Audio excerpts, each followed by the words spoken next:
So let's go ahead and get started. So we do like to make this be a little bit more of an informal session. So please feel free to get comfortable, ask questions throughout the presentations, use the chat. We also have you all kind of within a Zoom meeting, so you can always come off camera and ask questions if you do have any questions.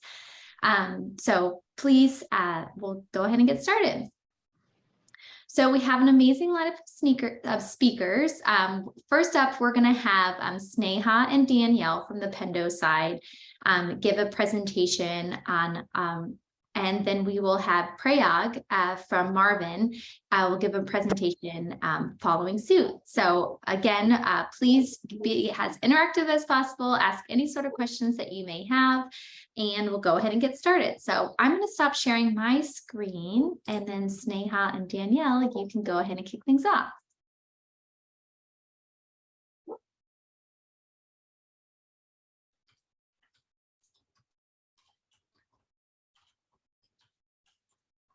All right, just needed to unmute.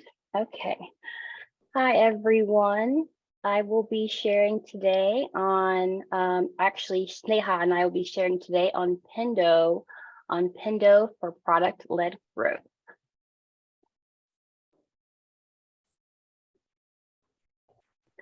So Nicole Mace, our VP of Product Growth, can't be here today, but you will hear from me. I'm Danielle Satterwhite. I manage marketing for PLG, and Sneha, she's our Director of Analytics. All right, let's get to it.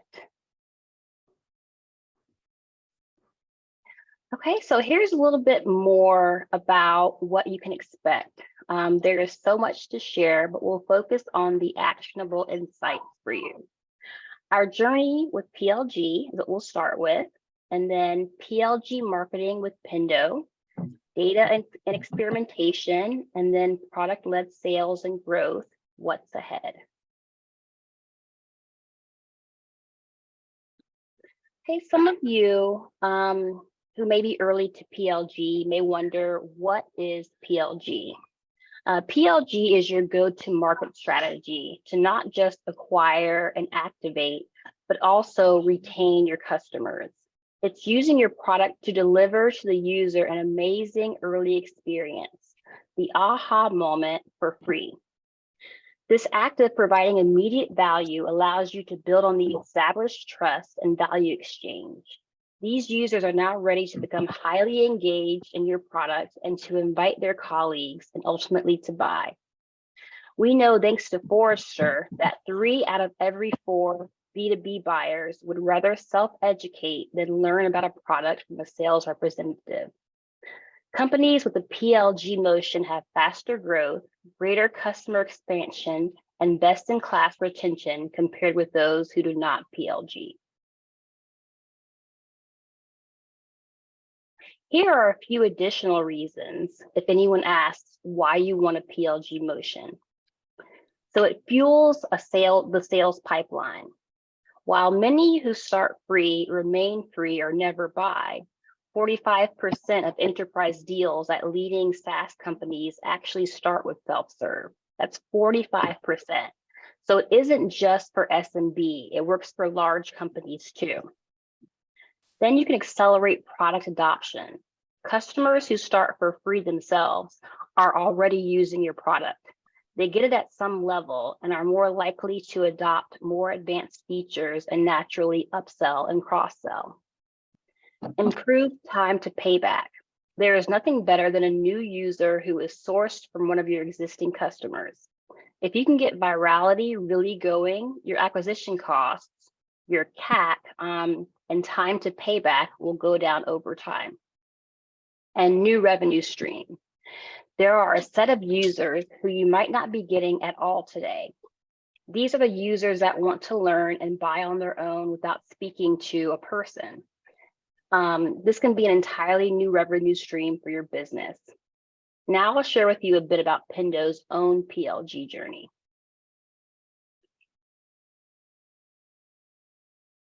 Pendo from the beginning was focused on these concepts with product trials through sales, inherent sharing of reports and dashboards, and invites to grow the number of users in the product. Then we introduced freemium for Engage in November 2020. And then we stepped away for a bit while growing the freemium base. Then the fully featured trial in May 2022. And finally, self-serve pay. Next month, we will be launching our first self-serve payment plan, which is very exciting.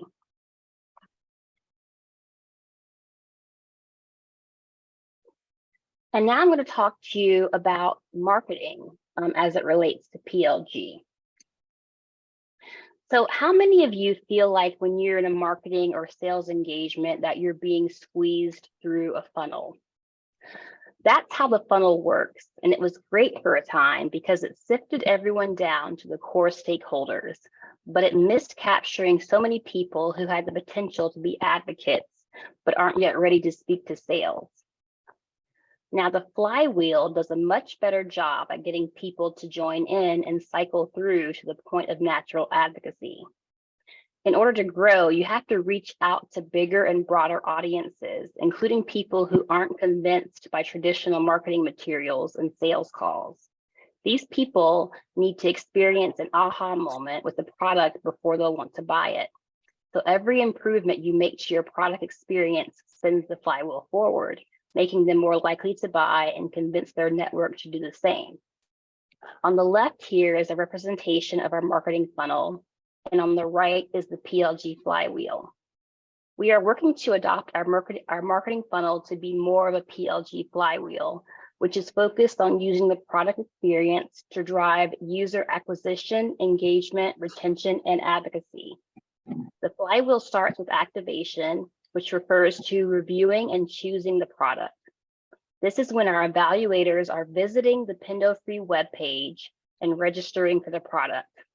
Then adoption is when evaluators become the beginners or regular users of the product. This stage most closely corresponds with Pendo free users choosing to install the product, which is required for regular use. Adoration happens when beginners become regulars who are growing in their use of and engagement with Pendo free. At this point, our regulars are engaging in behaviors that make them product qualified leads, or PQLs, like asking to upgrade or participating in the free trial. In the near future, our PLG motion will be self-serve. But for now, this is when sales gets involved in the process and the best of our PQLs become opportunities. Then finally, our champions, some of which are Pendo free upgrades and some are Pendo free power users, advocate for the product, sharing it with their network. This spins the flywheel forward again to activation. The PLG flywheel is different from the traditional funnel because it depends on users being so delighted by the product experience that they essentially end up doing the marketing advocacy work for you. In the next 3 slides, I'm going to share 3 tips to show how we optimize every stage of the funnel or flywheel to be as user-centric as possible to ensure users want to spread the word about Pendo free.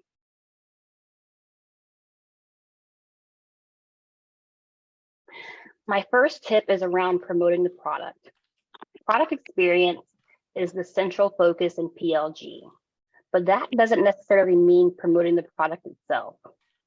This Google ad here on the left shows our initial strategy of promoting the product, focusing on the fact that the platform is powerful, complete, and free.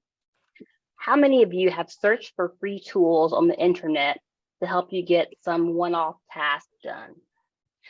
These ads seem to perform well at driving people to activation, but we found that the Pendo free users who registered after seeing these display ads did not go on to install or adopt the software.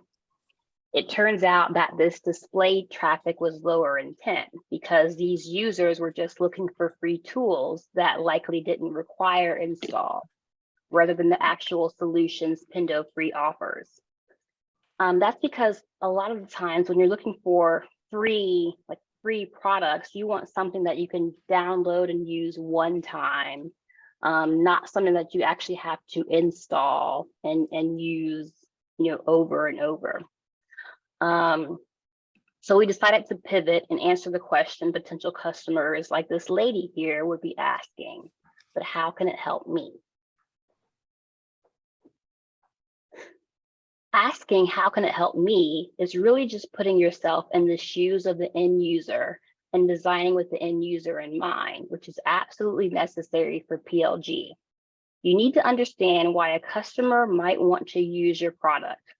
That's how we landed on promoting jobs to be done versus the product, because users are concerned with the tasks they need to complete and what could help them.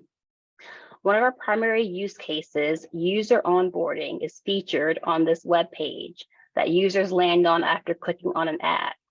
The intent of these users will be higher as they are looking for solutions to specific problems rather than simply looking for free software. That higher intent should translate to their progression from activation to adoption as they register for and install. My second tip relates to the complexities surrounding helping users to install. This is a common hurdle that many of you may be aware of. This page on the left here was one of our only installation resources for Pendo free users. It's accessible via the product and contains some helpful information to help users get Pendo free installed. However, it wasn't enough and may have even been intimidating for some non-technical users. So my second tip is to supplement your efforts with in-app guides and email. The image on the left here is one of the in-app guides we use to encourage sandbox or demo environment users to install. The guide explains the value of installation rather than simply telling them how to install. But we also send users information about how to install in our pre-install email nurture, which consists of a series of emails sent to users who have registered but not yet installed. Launching this email nurture and promoting the value of installation through in-app guides helped us increase our Pendo free installation rate by 33%. My last tip is about creating product-led marketing content that encourages users to increase, that encourages users to increase engagement with the product, especially free trials of premium features. This email on the left is promoting our new 14-day free trial to Pendo free users, highlighting the premium features they'll get access to, like Resource Center and Data Explorer. The email describes what the premium feature is and how it can help users achieve their jobs to be done. When the email recipient clicks on the call to action button, they are taken to Pendo free and immediately served this guide, reiterating the features they'll get access to and showing them exactly how to opt in. Adding this email and triggered guide helped us achieve higher free trial participation, which is great for us since free trials typically have higher conversion rates than freemium plans. The second part of this tip is that in-app guides can also help encourage upgrades by pointing out to users when they have exceeded their account limitations. This in-app guide is shown to users who have reached their Pendo free limit of 1,000 monthly active users, telling them it's time to upgrade and get access to our premium features to continue on their growth journey. Some key things about this guide that make it effective include the image, which draws attention and visually communicates the message.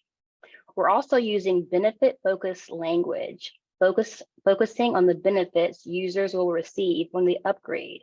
And finally, we have a bold and clear CTA, upgrade now, indicating the action we want the user to take. We also have the remind me later button in case the user isn't yet ready to upgrade. With these 3 tips, I have cycled you through the flywheel, starting with users discovering the product, then installing the product, and finally upgrading. The 3 things to remember all start with an E.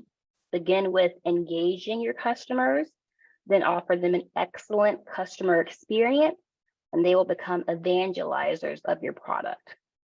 These are high-level tips to make your flywheel more user-centric. Now, Sneha will talk to you about the metrics you should be tracking and experiments you should be running to ensure that your efforts are paying off. Sneha, over to you. Thanks, Danielle. Let me take over the screen share really quick. Okay, well, thank you all so much for coming here and being a part of this. This is a topic that I know Danielle and I are both really excited about. I'm here to talk to you about the data. If you know anything about PLG, you know that the data doesn't play a supporting role. It plays a really central role to PLG because it's all about proving value. And if something is not proving value, then we don't want to do it because it's not efficient. So I'm here to talk to you about what data you should be tracking and how we do it at Pendo and how we've shown some really quick successes since implementing our free product and some of our PLG motions. So each of the reasons we think PLG is a smart bet that Danielle started with earlier connects to a pillar metric in and of itself. So let's start at the beginning and talk about fueling sales pipeline. This is where Danielle mentioned that it's not just a down market play, it's actually very useful even for your upmarket enterprise customers. I mean, in order to track this, we keep a really close eye on our registration rates and the types of customers that are registering at the top of our funnel, right? Then we think about accelerating product adoption. So when you want to get people actually using your product and adopting the interesting parts of your product, the first thing that you want to do is get them to actually come back and retain in your product. So we care a lot about retention rates because this tells us how good our onboarding process is. And onboarding is super, super central to a PLG motion. I'll explain why. The third thing is improved time to payback. So, PLG, we care a lot about our cost of acquisition. The whole point of this is you're letting the product do some of the work for you instead of paying a lot for a giant sales team and very traditional sales-led go-to-market motions. We'll talk about this in a second, but in order for this to work, you really need to build in some virality play. And the virality is what makes the funnel more of a flywheel. Your users and the people who are using your product, they become the product advocates and they're the ones that are selling your product for you. So tracking this virality motion and being really intentional about building in intentional plays for virality is a really big part of PLG. And then finally, we don't do this stuff for free. You have a new revenue stream, you need to be able to track the conversion rates off of your free product. So registration, retention, virality, conversion, those are the most important pillar metrics. And each of these has input metrics that you track really closely as well. So you're watching each one of these metrics as every quarter, like a hawk. Every team is working through identifying which part of the funnel they most closely align to. And then there you go. You have, everyone's working in parallel to make your PLG motion as effective as possible. So now that you have these metrics, what do you actually do to improve upon these? Let's say you have really low registration rates, or your virality is not looking so good, or you've set everything up, but no one's converting. That's the most exciting part, is because there's a lot of low-hanging fruit and experimentation that all of your teams will be working on, and they will be pointing to one of these 4 metrics to prove that the work they're doing is effective. So the first thing we're going to talk about is build a culture of experimentation, right? So the first and foremost, most important thing you can do to get your PLG motion to work, it's not just about building a free product. It's not just about clicking a buy now button. It's having the right culture of product-led growth at your company. And that's the best way to do that is to prove that it works. So here's what we did. First, we got our squad ready. This is very important. Getting the right people at the table is a really, really important first step. So building a culture of experimentation, this means being open to ideas from all sides, not just the highest paid person in the room or the person with the loudest voice or anything like that. So our PLG squad here at Pendo consists of an amazing VP of growth and growth PM, but everybody else, it's not our core job. We have people from the data team, the design team, the UX team, the marketing team, and all of us are in the room. We all have different contexts for how our customers think and how other parts of our businesses work. And so we bring these to the table with hypotheses for how it might affect our free users. This is really important. The second thing is focus, right? You're already probably getting a sense that when you get all these people in a room together, everyone's really excited. Everyone has different ideas for how to work. So the metrics are where it comes together and allows you to focus on what metric you actually want to move. So the reason I have this picture is that there's a Russian proverb that says, if you chase 2 rabbits, you will not catch either one. And a lot of early PLG teams find themselves stuck in this sort of analysis paralysis motion where there's a million things you can work on and you work a little bit on all those things, but nothing's really changing. So in order to avoid that, I would really recommend picking one number and one goal and have everybody swarm this thing from every possible angle. So you're much more likely to be successful doing this than trying to improve all 4 pillar metrics at once. So what's the need? Where are you stuck? Is it the top of your funnel? Is it conversion? Is it virality? Pick one thing and start there. This is Arthur Ashe. He has this quote that I actually have on a sticky on my desk. It says, start where you are, use what you have, do what you can. Not everything needs to be an experiment. Some stuff you just do because it's common sense and it's the right thing to do by your users. So don't get stuck waiting on engineering resources or convincing the higher ups or executives that you need this really elaborate thing.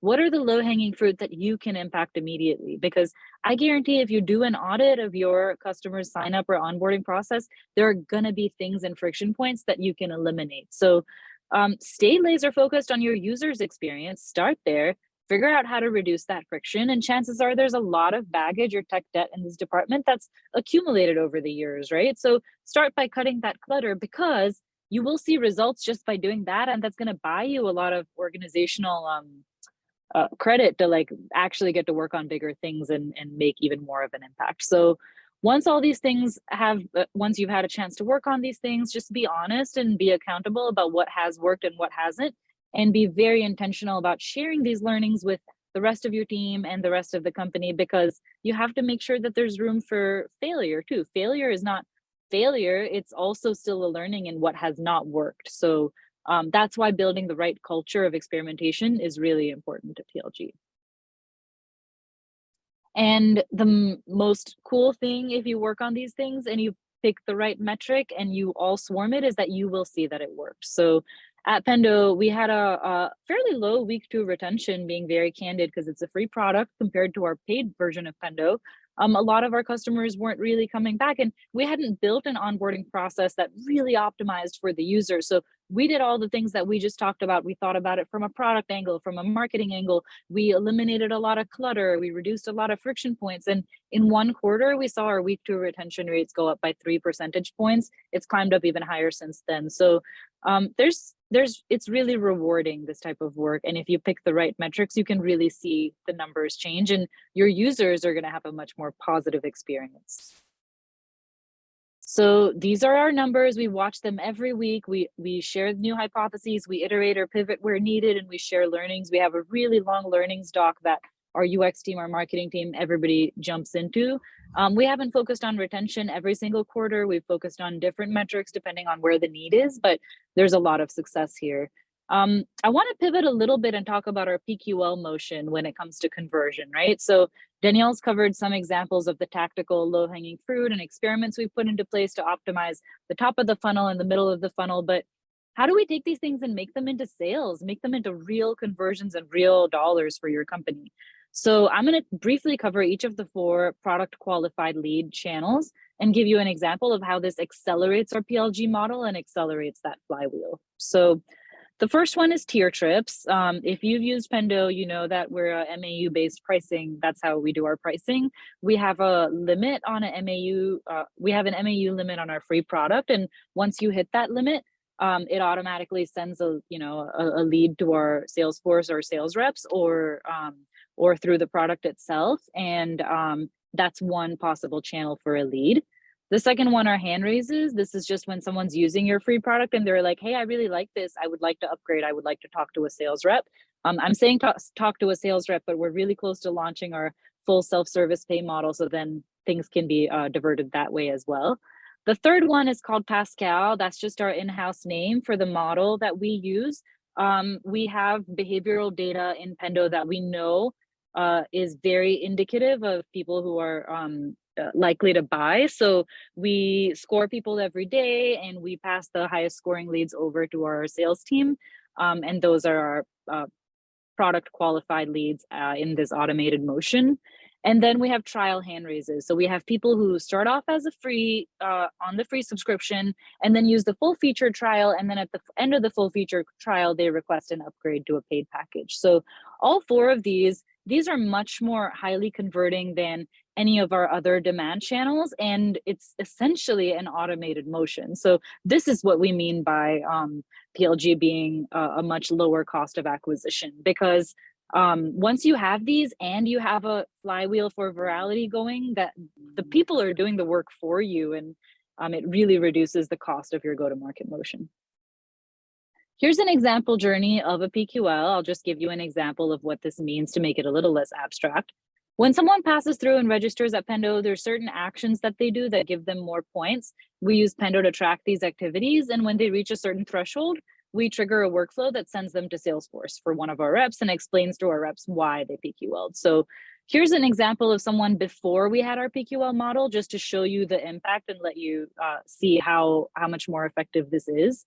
So you'll see an opportunity was created on January, well, actually, I'm getting ahead of myself. They registered on 9/15. They had some really interesting tags. We gave them some points for that. Then they installed, they stayed installed, and they have identified MAUs. These are all really, strong indicators for us. Then they added a user and they tagged the page. Now for us, we know that accounts with only one user, they don't convert as highly. But the second you add another user, there's some efficiency gains happening here. People are sharing things. They really like Pendo. They're starting to tag pages. So this gives them another additional 20 points. Then they stayed in Pendo and they came back. So I won't bore you with all the details, but essentially, the opportunity was actually only created in January 11th in this case. But if we had this model, we would have identified them as a PQL way back in October and passed them along. So you can start to see, if we do this for every customer, we're identifying more PQLs, we're sending more to sales, so that's increased volume, and we're getting through the cycle much faster, so that's a larger volume, and this channel converts more. So it's really a win-win sales motion. This is just an example of what that looks like for us in one really micro case. So what is next for PLG at Pendo? So we continue to work on this. It is always going to be an ongoing process. 3 things that we want to work on. We want to reduce the time to our initial aha moment. So our UX team tells us and helps us research on friction and hurdles that our users have with things like installing, page tagging. So we want to work on that and create a much more personalized experience. We want to put in a lot more work to increase virality. You'll see some of these things come out in our free offering soon. And then we want to have more self-serve payment options. So I didn't even touch on pricing, but that's a really big part of this for us, is making sure that customers have really, it makes sense through our pricing model, and they have upgrade options, and our whole holistic pricing model from the free to paid and on the sales side all works together really nicely to create a very consistent pricing model overall. So with that, thank you all so much for your time. PLG has been a whole lot of fun for both me and Danielle. I think everyone who works on this can really feel a little bit of that that energy. I hope you all try some of these things, and please let us know what's worked or what hasn't worked for you. Awesome. Well, if anyone has any questions for Danielle or Sneha, please put them in the chat, or feel free to come off mute and ask any sort of questions that you have. Initially, just to kind of, while you all are typing up your questions, out of the 4 PQL like examples you provided, which one kind of converts more? Like, I'm just curious if you have any information on that. Yeah, I mean, the tier trips are the ones that convert probably. I'm not sure off the top of my head. I feel like it's probably between the tier trips and the hand raises. The hand raises essentially are people saying, I want to convert, I want to buy Pendo. So it's very similar to like an IDR, or it's kind of analogous to an inbound demo request or something like that, because they're just raising their hand and saying that they want to do it. So I think that probably has the highest conversion rate. Nice. Yeah, it's the hand raises. Awesome. And then Danielle, when you were showing the example of kind of when they were, at the end of their free trial, and it said to remind later, what happens when they click on the remind later? Are they still able? Are they no longer able to utilize things? Is it just kind of like a follow-up motion? What does that kind of process look like? So the guide will go away, and then it will reappear about 2 days later. So they're just able to get back to it and engage with it at a later time. So it's just dismissing it for now, and then it will come back. So it's just a way to like create like further engagement so they don't dismiss it and it's gone forever. Great. Awesome. Well, great. Well, they will both be here sticking around if they have. If you have any questions, feel free to put them in the chat and we can kind of follow up with them later. And but thank you so much. That was really insightful. I kind of like to see how we're using things on the Pendo side. And hopefully you got some good tips. And I love that someone's boss, Jeff's boss, thinks he's watching Back to the Future. So that was fun. All right, so we're going to switch gears, and Prayag is going to go ahead and present on his topic.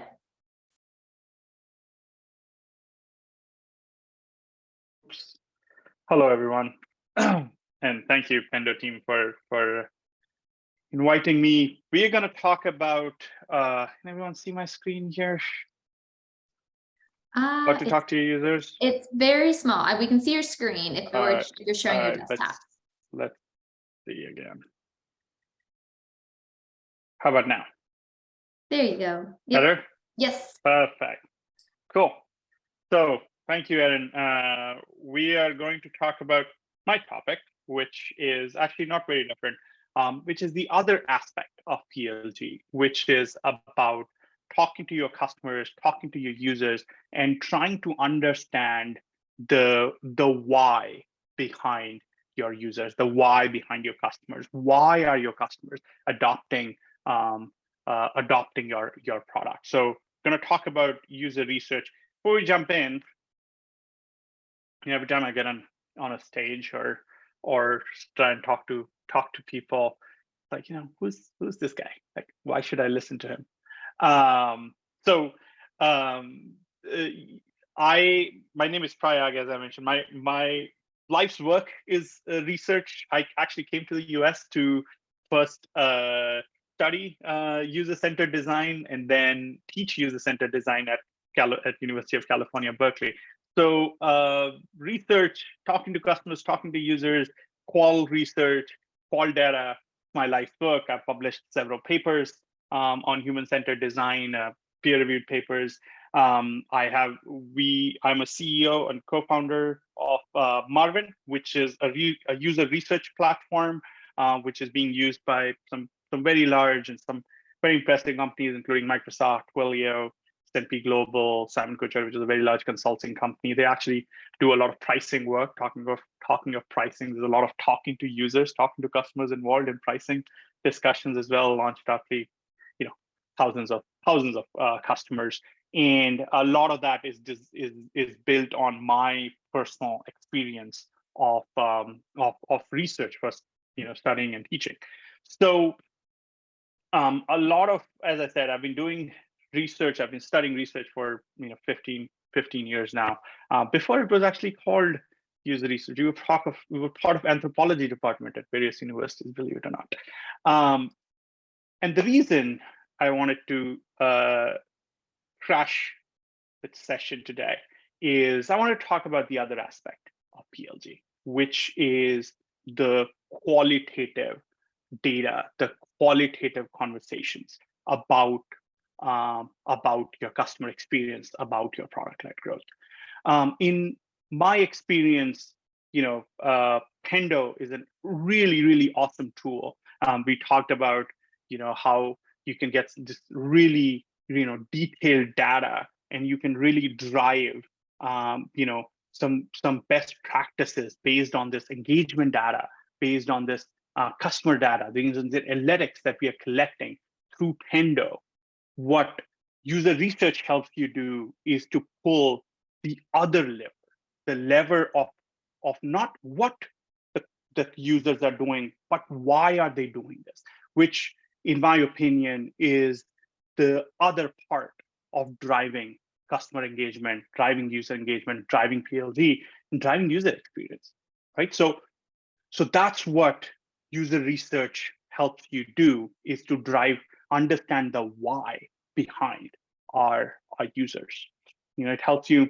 So product intelligence that Pendo provides, give you some really deep research, really deep insight into what the users are doing, but that you can supplement that with user research and get the answers of why they are doing something. Why our customers are using our product? What are their goals? What are their aims? What are they trying to achieve? Why are they using our product compared to our competitors' product? Why is one feature is performing better than the other, right?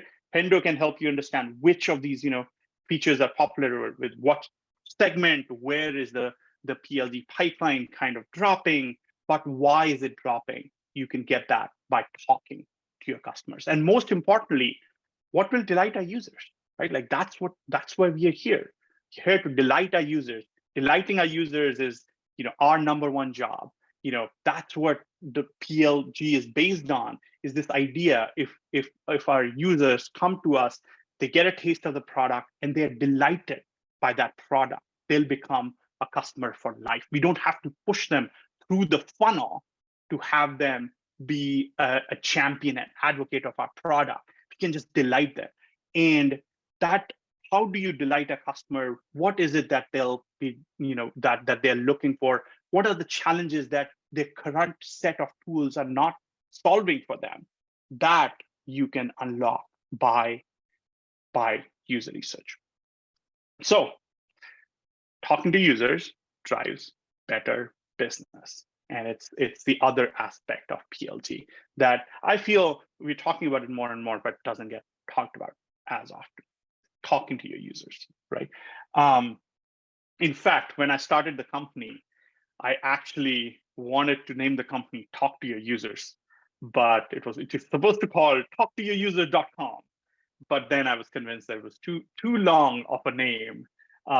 So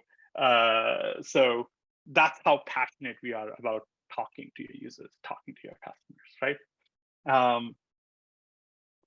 And throughout the last few years that we've built product, we've talked to thousands of users and customers, and we basically ascertained kind of a maturity model. How mature are you as an organization in talking to your customers? And this is not a way to, this model is not here to shame people. This model is not here to make people feel bad about themselves or like, oh, we are at level 1 or we are at level 2. The idea here is that you can benchmark yourself against what the industry practices are. So level 1, where there's no formal user research, nobody's talking to the customers, we're just kind of making decisions based on the loudest voice in the room, which we talked about previously. There's also the outsourced research model, where people who are talking to the customers are not actually people part of the product team, and they're not part of the organization. You'll hire a contractor, hire a consultant, they go talk to your customers on their behalf. That's kind of the level 2 model. At least someone is talking to them, at least you're hearing from the customers, but it's happening kind of someplace else. Then there's level 3, where product design, product management, they're all like, they are the ones talking to the customers. They're not, research. There's not a formal research team, but the product team itself is expected to talk to the customers. And that I feel, is we see a lot of companies being trapped at level 2. They'll just outsource their research, outsource talking to the customers, and because they have the budget. But it's not the budget that you need. You actually need the will. You actually need to empower your product and design team and product management to talk to your customers. That's a much better model to then actually like spending money on hiring outsourced research. And then level 4 is when research is part of the product and design and product management team. And level 5 is, which we have started to see a lot, where research drives a lot of how product strategy is being built. Okay, so if anybody is feeling brave enough, my question for you is, where would you put your organization on this customer research, user research maturity model? Okay, think about that. I I will volunteer that we are at level 3 at Marvin. We're aspiring to be level 4 and level 5. Definitely, a level 3 company. But 3 moving to 4, 2 to 3, level 2, 3 to 4. That's great. That's fantastic, right? 4 to 5. That's awesome. The good news about this model is you can go from level 1 to level 4 without doing a lot of.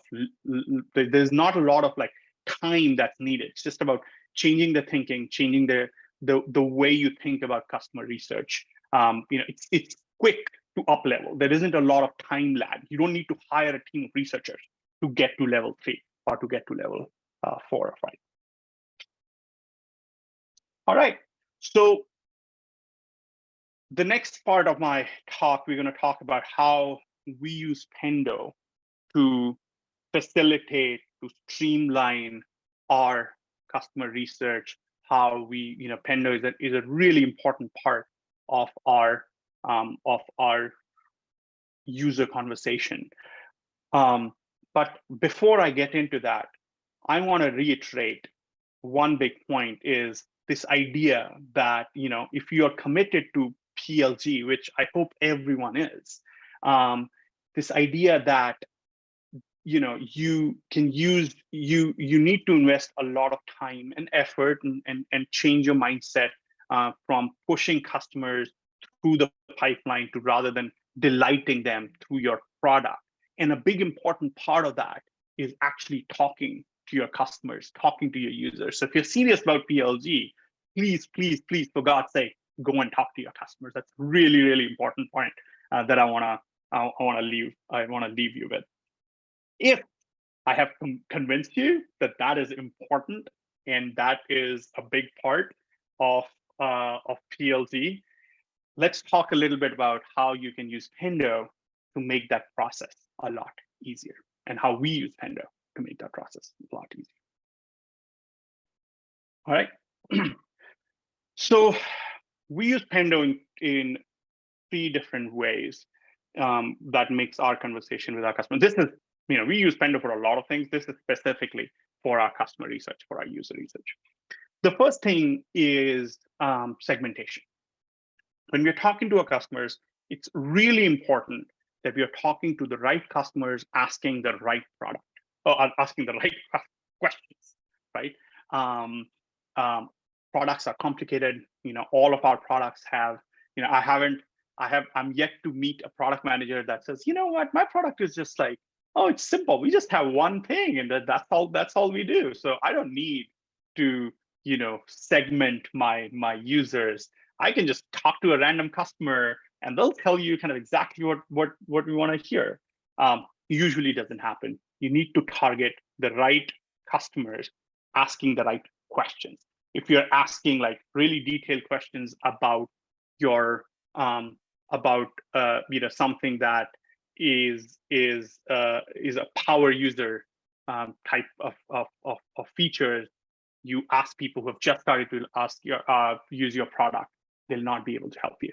You're wasting their time, you're wasting your time, you're losing credibility as an organization, as a researcher, as a product person. So segmenting and visibility into product adoption, really, really important before you start talking to your customers.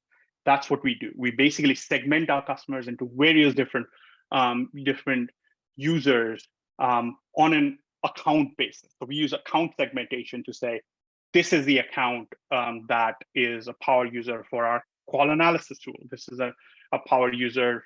This account, this company, for this company, it's really important that they, they talk to people on a one-on-one basis. Whereas this account, this company is really focused on their on surveys, or this company is really focused on the focus groups.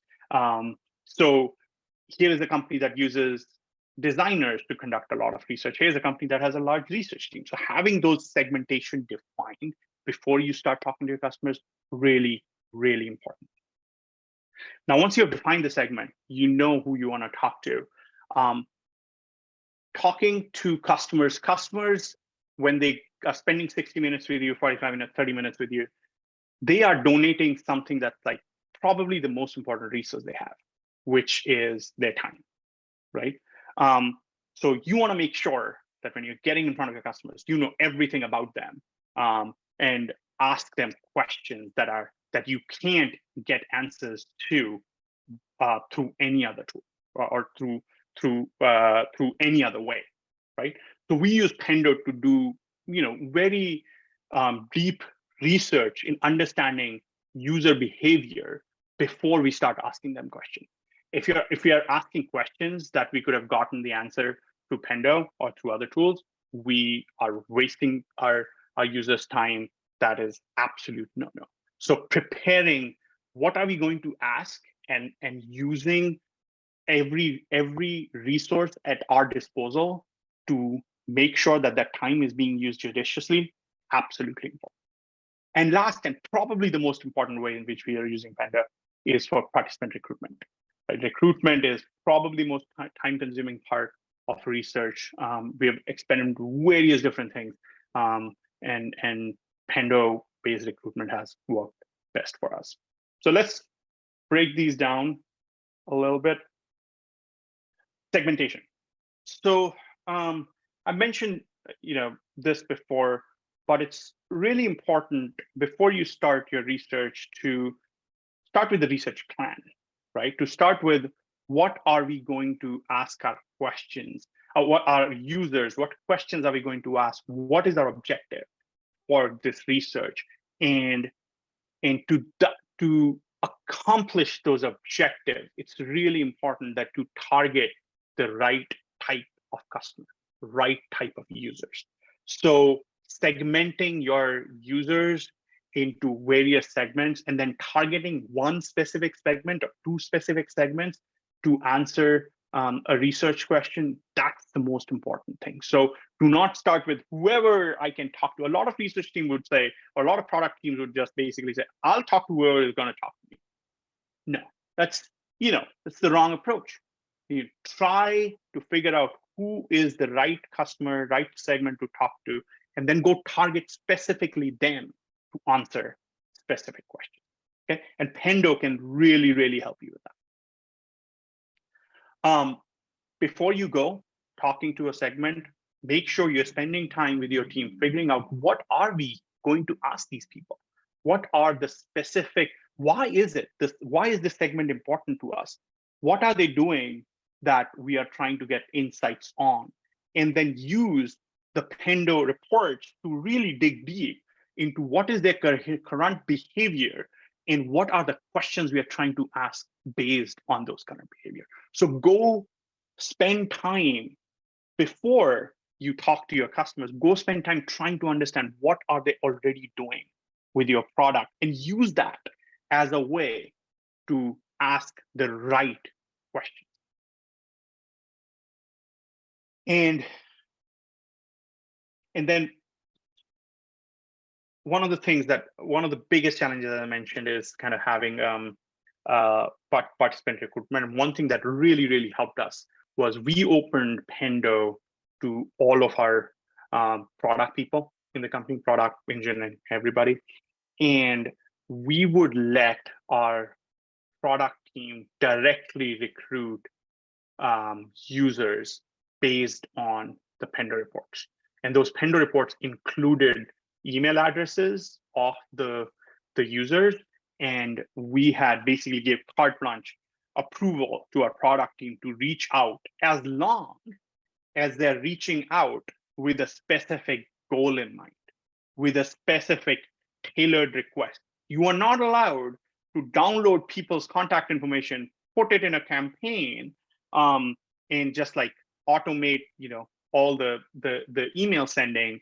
You need to be very specific about what you're asking for and why are you asking that question. And when you're talking to your customers, ask questions about specific behavior.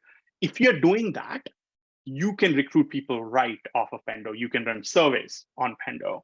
You can download reports from Pendo, directly do outreach to these customers. As long as you've done the segmentation and research report, you can then use Pendo to specifically target these people, either directly on the app using Pendo surveys, or indirectly through emails.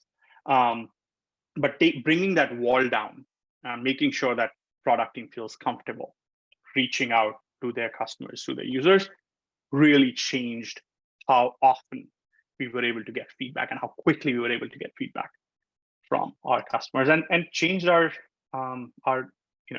the way we do research. I think our Jaya, who's a PM, she just like her mind was blown when we were like, okay, now you can do all of this thing.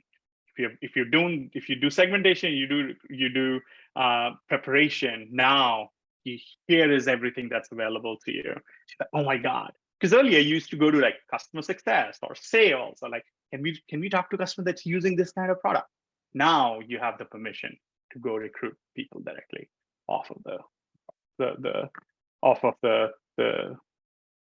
website.